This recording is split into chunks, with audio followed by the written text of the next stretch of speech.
The adversarial mind. How to think like someone who is difficult to fool. The quality of your life is determined by the quality of the models you use to understand reality. Introduction. Intelligence is not enough. You've asked me before what your thinking style is. From our conversations, one pattern consistently emerges. You naturally think in systems. You don't ask, what is the answer? You ask why. How does it work? What's underneath this? How do I build something better? That is uncommon. But there is a trap. Smart people often become victims of beautiful models. They create elegant explanations that fit the evidence they currently have. Reality, however, doesn't reward elegant explanations. Reality rewards accurate explanations. These are not always the same thing. This book isn't about becoming more skeptical. It is about becoming harder to fool.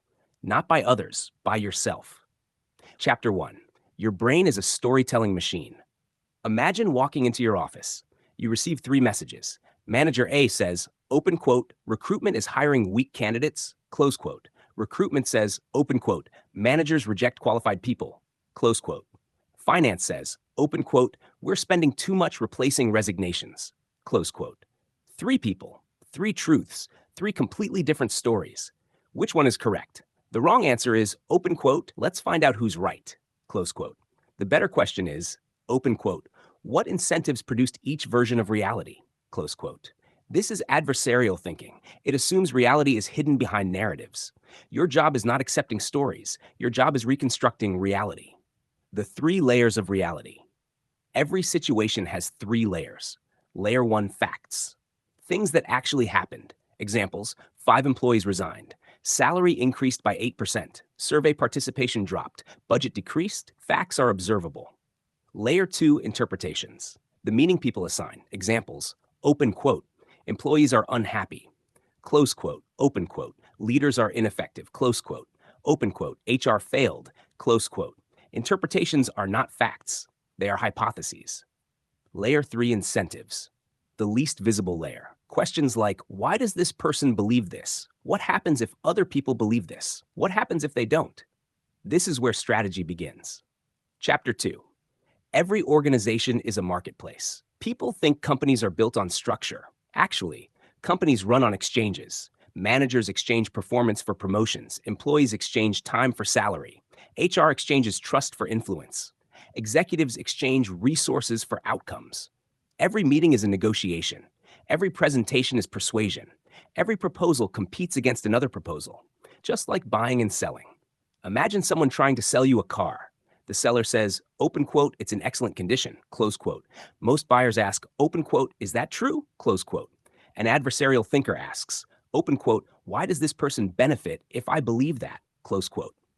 Now apply this to work. Leader says, open quote, my attrition isn't caused by leadership, close quote. Don't ask, is that true? Ask, what incentive exists to believe that? Perhaps protect reputation, protect promotion, protect budget, avoid accountability, or perhaps they're correct. Adversarial thinking never assumes guilt. It investigates incentives. The 5 questions. Every important decision should pass through 5 filters. 1. What assumptions am I making? This question is devastating because assumptions hide beneath every conclusion. Suppose engagement declines. You conclude, open quote, employees are burned out, close quote. Assumptions. Burnout causes disengagement. Maybe. Alternative assumptions. Leadership changed. Promotion expectations changed. Market salaries increased. Another company entered the market. Commuting worsened. 1 assumption. Many possibilities too. Can I build a counterexample? Suppose someone says, open quote, high performers always stay. Close quote. Counterexample. Google loses engineers. Apple loses executives. Top athletes change teams. The rule fails. Good thinkers seek examples supporting their beliefs. Great thinkers seek examples destroying them. Chapter 3. What information is missing? Most poor decisions are made because of invisible information. Ask yourself, if someone gave me one more piece of information, what would I want? Not more information, the most valuable information. 4. What's the strongest argument against me? Notice, not the weakest, not a silly argument. The strongest? If your idea survives the strongest attack, it becomes stronger. If it doesn't, better now than after implementation. What would change my mind? This is intellectual honesty. Before making a decision, ask, if X happened, would I reverse course? If the answer is no, then you're defending an identity, not evaluating evidence. Chapter 4. Why HR is actually intelligence work. This may be the most important chapter. Most people think HR manages people. Wrong. Strategic HR manages information. Consider an employee complaint. You hear one story. Manager tells another. Witnesses tell another. Documents tell another. Data tells another. Who is lying? Maybe nobody. Memory isn't reality. Perspective isn't reality. People construct stories from limited information. Your role isn't choosing the nicest story. Your role is reconstructing reality. Think like an intelligence analyst, not a judge. Chapter 5. Your biggest enemy. Your biggest enemy is not politics, not bad leaders, not difficult employees. It is premature certainty. The moment your brain says, I know what's happening, danger begins, because curiosity stops. The better sentence is, my current model suggests. That tiny wording changes everything. It keeps your model flexible. Chapter 6. Predict, don't explain. Here's something exceptional thinkers do. Before new information arrives, they predict. If my theory is correct, what happens next? Suppose you believe a leader is driving resignations. Predict more resignations, lower engagement, more grievances, reduced referrals, declining survey scores. If none occur, your model needs updating. Predictions make thinking measurable. Chapter 7. Becoming difficult to manipulate. People rarely manipulate using lies. They manipulate using incomplete truths. Example, our turnover is only 12%. True. Questions, which employees, which managers, voluntary, regrettable, first-year hires, critical roles? One number. Many realities. Numbers persuade. Context explains. Chapter 8. Executive vision. The higher you climb, the less your value comes from answers. Your value comes from seeing patterns others miss. Executives are paid for judgment. Judgment is simply accurate models under uncertainty. Imagine walking into every meeting with one invisible notebook. Instead of writing what people say, write 4 columns: facts, interpretations, incentives, unknowns. At the end, you'll often discover most meetings contain very few facts, mostly interpretations. Chapter 9. The identity shift. Stop thinking I'm an HR leader. Start thinking. Open quote.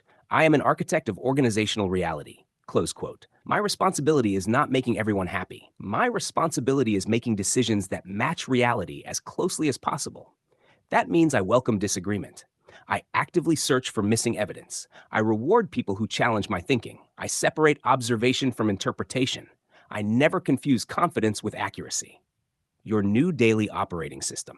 Every morning, ask yourself, before opening email, what assumptions am I bringing into today?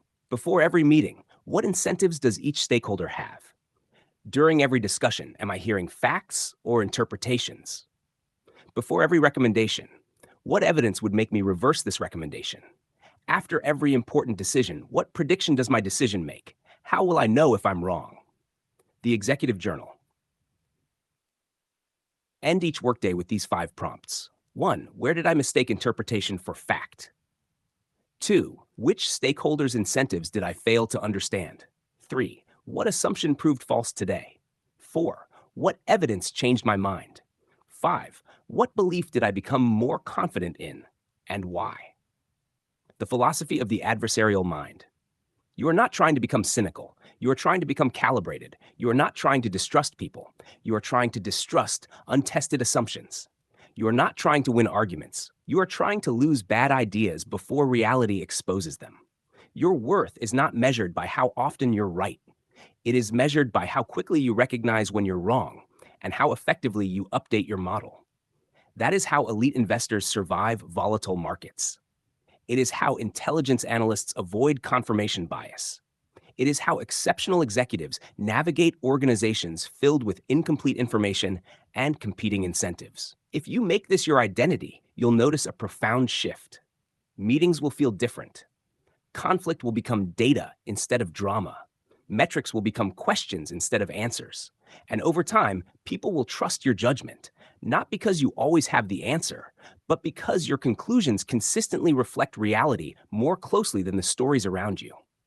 This is the identity to cultivate. Open quote, I am not a collector of answers. I am a builder of accurate models of reality.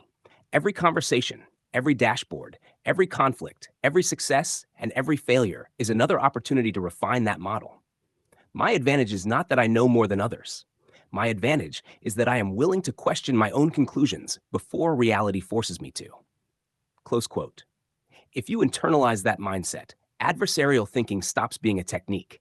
It becomes who you are.